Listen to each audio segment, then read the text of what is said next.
Hello, folks. Thanks for tuning in to TD Talks. Today, TD Talks, the Triple Crown economic theory, really the three things that I think could turn out really well with these policy changes that we've seen. The three things that I think could really turn out well in the long term. I'm playing the long game. I'm playing the long game here. I'm thinking long term, and I'm an optimist.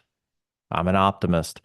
You can turn on any television and find a group of cynics. That's easy to do. That's easy to do. It always blows my mind when you're watching some of the mainstream media or some of the legacy media, and there's five talking heads, usually around like a really modern glass table. And then you look them up and you realize they've never led anything, they've never built anything, that they're just paid mouthpieces to keep you glued to the television so they can go to turn around to their advertisers and say, look how many people we kept glued to the television with our paranoia spewing everywhere. It's everywhere. It's disgusting. But look how much we kept people glued to the television with our markets in turmoil special or whatever else they come up with. And they're talking about this is stupid, that's dumb, that's not going to work, this is crazy.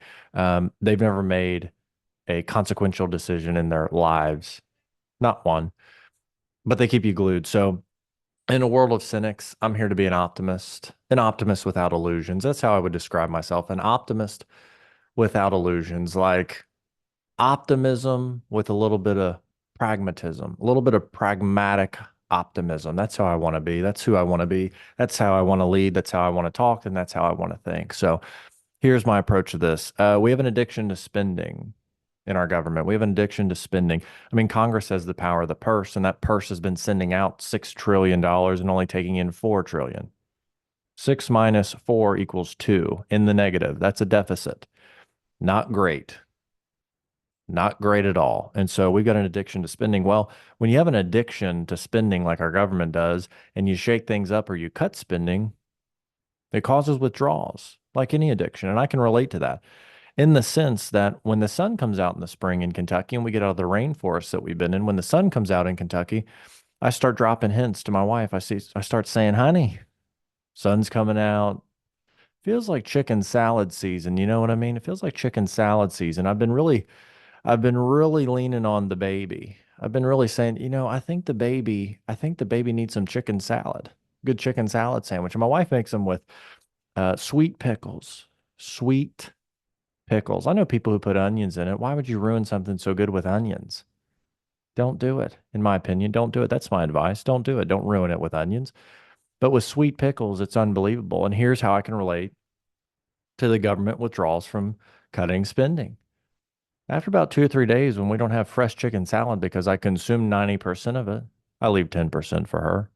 I leave 10% for her. I'm joking, obviously. But when we run out after about 2 or 3 days, I get the shakes, start shaking. I need some chicken salad. I had a guy ask me not too long ago. He goes, what's causing all this market volatility? It's crazy. Is it the tariffs? And I said, well, it's the tariffs. It's uncertainty. It's the cutting of spending. It makes, people get a little shaky. When the government comes off of a bender on spending, when they roll out some omnibus bill or some continuing resolution, yeah, things get a little shaky because of the uncertainty, and coming off of any addiction like that of spending causes people to get withdrawals. And I gave him the chicken salad example, and he said, "Oh, now I understand. That makes perfect sense. I know exactly what you're talking about." I think that's one of my few talents in life, is being able to take something complex and then communicate it in a way that people understand. And if it takes talking about a chicken salad sandwich addiction to help somebody understand what's going on in markets, I'll do it. It must be done. That's magic. That's one of my few talents. So here's what I'm thinking in terms of the long game in terms of this triple crown economic theory.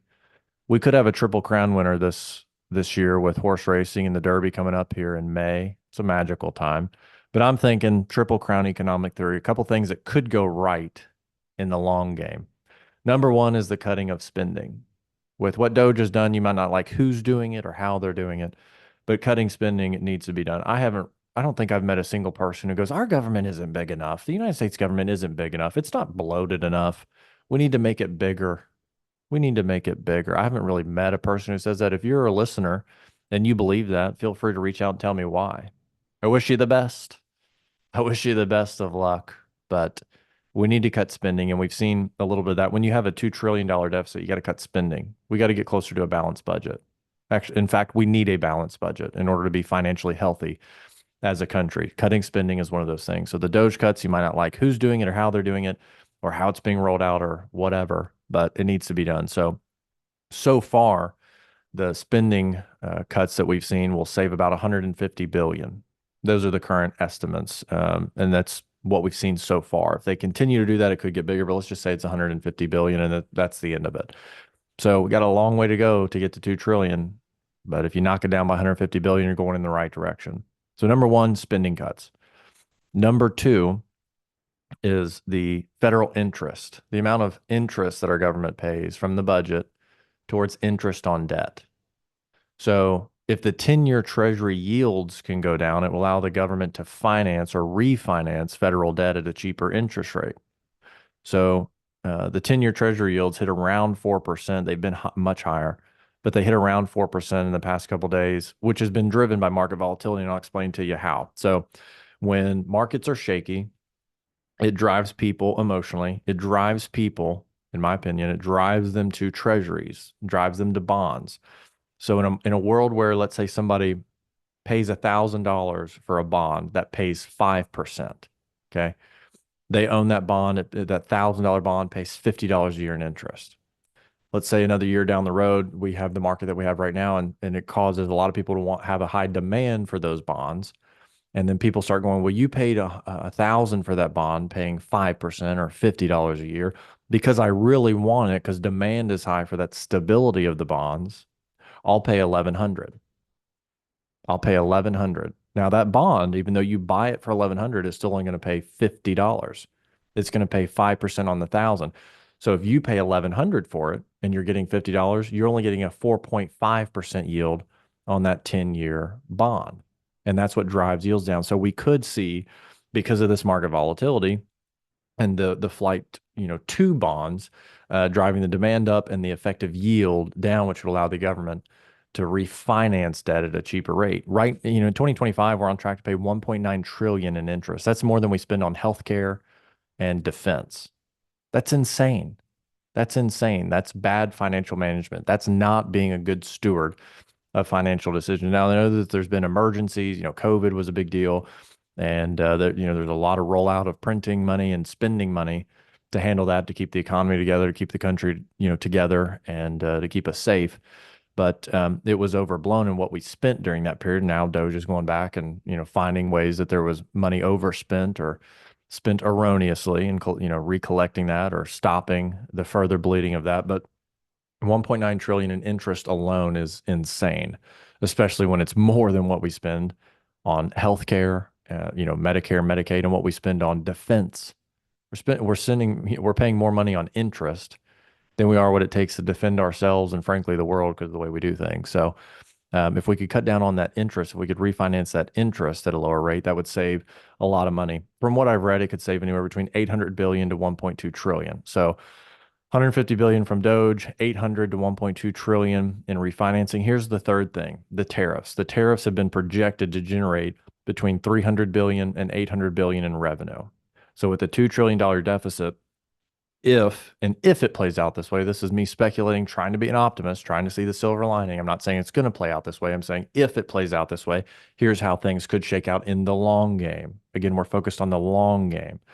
But 150 billion from Doge, 800 billion from tariffs, and at least 1.05 trillion from the tariffs would get us to $2 trillion balanced budget, which would then no longer justify printing money the way that we have if we have a balanced budget, which would then further reduce inflation.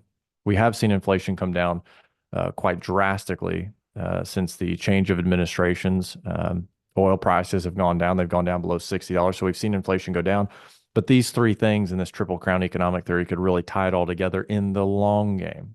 That's what we could see in the long game.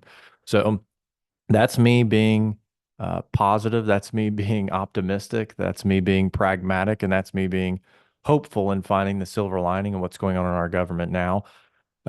Markets have really taken off today. I mean, I'm recording this as of about 2 o'clock Eastern here on April 9th. I mean, after the announcement of there's 75 countries who've come to the table with the United States to negotiate reducing their tariffs in exchange for us reducing ours, a 90-day pause to kind of figure that out. But things are escalating with China. But nonetheless, because those other 75 countries have come to the table, it's, reintroduced more confidence in the American economy, in the American market. There's more money pouring back into the market and driving prices up. As of right now, a little after 2 Eastern here on April 9th, the S&P 500 is back up 8.2% today alone. 8.2% today alone.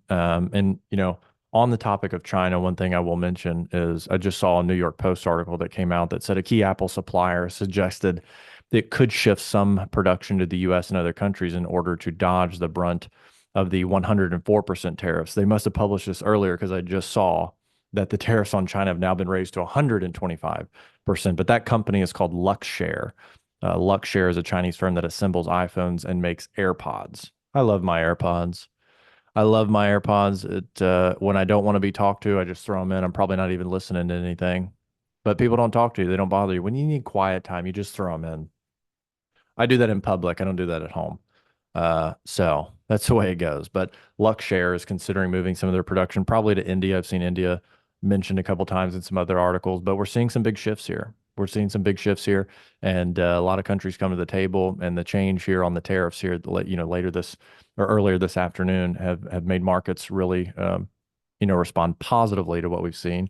For the S&P to be up, 8.25 in a day, is very optimistic and makes things look a lot better. Markets recently have been jumping up and down. They've just been up and down and up and down. We had the fake leak on, I think, Monday or Tuesday, where somebody said that, they heard within the White House they're going to pause them all for 90 days and made markets jump up. And then somebody from the White House was like, we don't know who said that. Nobody here has said that. So whoever that source was that told CNBC and some of the other papers that they've lost all credibility. They will never be counted on again because it caused the market to go up about 3.5% for about a half hour. And then it came back down. But markets have been jumping up and down like me at a Def Leppard concert, which is not what you want. You don't want markets to be like me at a Def Leppard concert, just jumping up and down. You don't want that. You want them to go up and stay up and keep running. We'll have corrections, reset prices over time, but you want to see that upward trajectory. So we're starting to see it today. Will this continue on? I don't know. Was that the end of this correction market? We don't know, but things are looking good. I'm staying optimistic, and I'm staying pragmatic in this approach. So thank you all for tuning in here to TD Talks here on April 9th, 2025. If you're listening on Apple Podcasts, YouTube, or Spotify, just click subscribe. That way, every time I share these, you'll get a notification. You can tap in and listen. So thanks for tuning in. I'll see y'all soon. The views and opinions voiced in this podcast are solely the views and opinions of Taylor Davis and do not reflect the views or opinions of any other entity or organization. The content provided is for informational purposes only and is not meant to be specific investment advice for any individual. Please consult with your financial advisor to address your unique circumstances. Taylor Davis does not provide legal or tax advice.